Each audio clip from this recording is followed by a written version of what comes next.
Hello students, कैसे हो आप सब लोग। आज हम लोग बात करने वाले बिजनेस लॉ के बारे में। और हम यहाँ पे बिजनेस लॉ के अंदर जैसे हम लोग को पता है कि 4 यूनिट है, उसमें से एक यूनिट के बारे में हम लोग बात करने वाले हैं। So let us start discussing about that unit. और ये यूनिट जो आज हम लोग पढ़ने वाले हैं वो है नेगोशिएबल इंस्ट्रूमेंट एक्ट। ये नेगोशिएबल इंस्ट्रूमेंट एक्ट 1881 की कहानी है, बहुत ही अच्छी सी कहानी है। इसके अंदर कुछ क्वेश्चंस हैं, कुछ 2-3 क्वेश्चंस ऐसे हो सकते हैं जो कंफ्यूजिंग है, पर मैं उसे इतने इजी तरीके से समझाऊंगा कि एक बार ये वीडियो देख लिया और जो कंटेंट मैं यहाँ पे दे रहा हूँ उसके अंदर थोड़ी चीज़ें आप लोग को ऐड कर देनी है, आपका ऑटोमेटिकली आंसर बन जाएगा। कोई टेंशन करने वाली बात नहीं है, कोई चिंता करने वाली बात नहीं है। अब इसके अंदर सबसे पहले मैं पढ़ाने की स्टाइल बता देता हूँ कि मैं यहाँ पे क्या करूँगा। मैं कुछ क्वेश्चंस दे दूंगा, वही क्वेश्चंस के ऊपर फोकस करेंगे, उसके बाद ही हम लोग सारी बातें करेंगे। तो हमारा एजेंडा क्या है, अगर मैं सबसे पहले हम लोग समझते हैं व्हाट इज नेगोशिएबल इंस्ट्रूमेंट।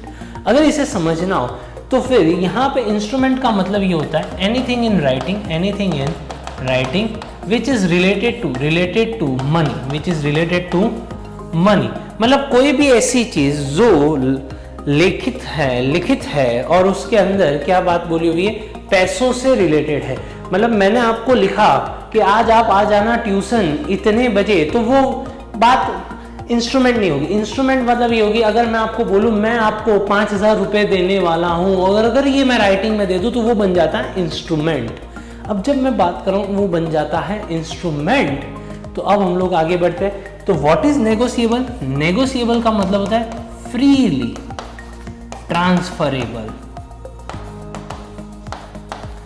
तो अब हम लोग इसे देखते हैं कि जो चीज राइटिंग के अंदर है, पैसों के बारे में, और ट्रांसफरेबल भी है, जो चीज ट्रांसफरेबल भी है उस चीज को बोला जाता है नेगोशिएबल इंस्ट्रूमेंट।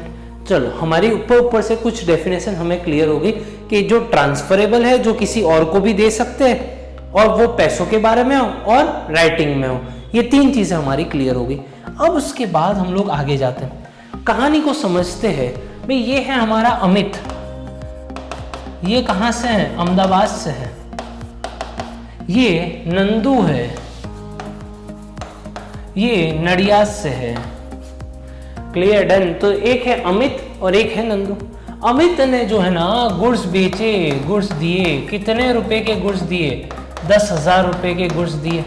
अब 10,000 रुपए के गुड्स तो दे दिए, किसे दे दिए? नंदू को दे दिए। नंदू ने बोला 3 महीने के बाद पैसा दूंगा। नंदू ने बोला क्या? 3 महीने के बाद पैसा दूंगा। भाई अमित भाई साहब जो है वो रात को सो रहे थे, रात को एक बहुत ही बुरा सा सपना आया। सपना ये आया कि भाई ये तो कल जाके 3 महीने के बाद, क्योंकि उसने बोला था 3 महीने के बाद पैसा दूंगा, अगर वो नंदू के पास जाए और नंदू ये बोल दे 3 महीने के बाद कि हमारी बात तो 4 महीनों की हुई थी, 3 महीनों की कहाँ हुई थी, तो 4 महीने के बाद है, तो इसमें होगा क्या? समस्या बढ़ेगी, झगड़ा होगा। और जिस टाइम पे समस्या और झगड़ा हो जाता है उस टाइम पे कायदा आ जाता है। तो कायदे के बारे में हम लोग यहाँ पे बात कर रहे हैं। तो अब यहाँ पे इसका क्या करें, क्या हल निकाले? क्या नंदू से नेक्स्ट डे सुबह फोन करके ये पूछे भाई कंफर्म कर ले तो 3 महीने के बाद देने वाला है, ये कर ले, तो उसको डाउट जाएगा, हो सकता है। तो क्या करें? हमारे पास क्या प्रूफ है कि 3 महीने की बात हुई थी? आप बोलो सर कॉल रिकॉर्डिंग, तो वो कॉल रिकॉर्डिंग तो किसी और चीज के लिए भी हो सकती है। वहां पे क्या प्रूफ है कि ये पैसे जो है, ये जो गुड्स भेजे उसके 3 महीने के बाद आने वाले? तो ऐसे केस में क्या करे? तो अब एक चीज आ जाती है, नेक्स्ट डे अमित जो होता है ना वो उठता है, अमित जो होता है वो उठता है, एक खत लिखता है। अभी मैं वर्ड यूज कर रहा हूं, एक खत लिखता है। खत लिखता है कि I order Nandu of Nadia to pay this many rupees for the goods sold on so and so date with the receipt number this and this. और यहाँ पे ना वो खत जो है वो किसे भेजेगा? नंदू को भेजे।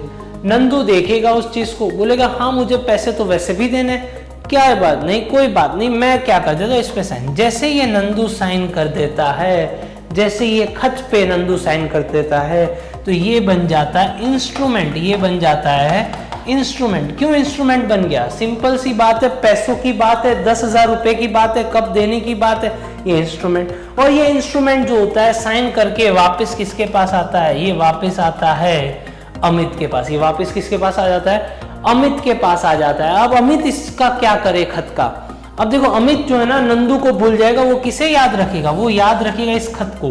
वो नंदू को भूल जाने वाला है। अगर मैं सिंपल सी भाषा के अंदर बात करूं तो यहाँ पे अमित कौन था, जिसने गुड्स क्रेडिट पे दिए, मतलब ये था क्रेडिटर। ये कौन था, ये था डेटर, जिससे पैसे लेने थे। Clear, done. अब यहाँ पे क्रेडिटर और डेटर की बात हो गई। अब क्रेडिटर जो है, अमित जो है, वो भूल जाएगा कि नंदू से मुझे पैसे लेने, वो इसे याद रखेगा। 3 महीने के बाद यहाँ पे वो फिर ये खत को देख के जाएगा नंदू के पास और नंदू के पास से वो पैसा ले लेगा। एक तो ये कहानी हो सकती है, तो इसलिए इसे बोला जाता है नेगोशिएबल इंस्ट्रूमेंट, और इस टाइप के नेगोशिएबल को बोला जाता है बिल ऑफ एक्सचेंज।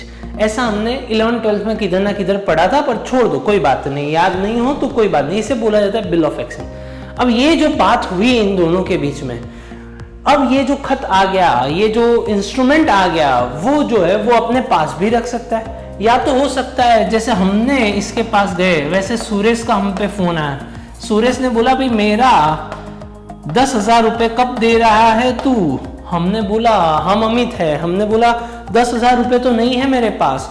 सुरेश ने बोला भाई तेरे पे भरोसा नहीं है हम पे, क्योंकि आजकल ज्यादातर लोग है ना अमदावादी पे कम भरोसा करने लगे भाई बिजनेस के अंदर।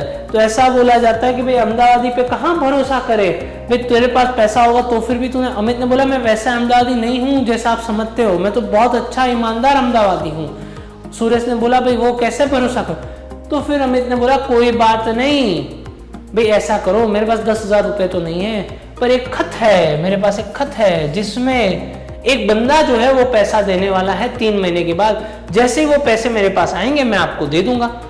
तो सुरेश ने बोला ना जी ना, भरोसा ही नहीं है, ऐसा कर दो ये जो खत आपके पास है वो मुझे दे दो, ये जो खत आपके पास है मुझे दे दो। मतलब ये इंस्ट्रूमेंट चला गया, आप खत वर्ड यूज नहीं करेंगे, इंस्ट्रूमेंट चला गया किसके पास, सुरेश के पास चला गया। और सुरेश जो है वो 3 महीने के बाद कहाँ पे जाएगा, वो जाएगा नंदू के पास और उसका पैसा लेके आएगा। तो ये पूरी कहानी है, जिसे यहाँ पे जब क्रेडिटर ने सुरेश को दे दिया, क्रेडिटर ने सुरेश को, इसे बोला जाता है एंडोर्समेंट। इसे क्या बोला जाता है, एंडोर्समेंट। तो ये चीज हम लोग को समझनी है। अब इसके बहाने ये मैंने एक थोड़ी सी आउटलाइन दे दी, अब देखो हम लोग इसका ट्रांजैक्शन को कैसे समझते हैं। Now extract the characteristics of negotiable instrument and explain it's format. इसके अंदर सबसे पहले तो नेगोशिएबल इंस्ट्रूमेंट समझाना पड़ेगा, हर एक क्वेश्चन के अंदर ये तो समझ। तो negotiable instrument is a method, negotiable instrument is a method of transferring डेब्ट from one person to another. जैसे नंदू को पैसा देना था, उसने क्या कर दिया, नंदू को एक खत लिख के दे दिया, एक खत था वो अमित के पास है, अमित के कुछ पैसे चुकाने थे सुरेश को, तो हमने एक डेब्ट को, एक लायबिलिटी को दूसरे के ऊपर कैसे डाल दी, मेरा पास पैसा नहीं है, तू जा नंदू के पास लेके आ जा।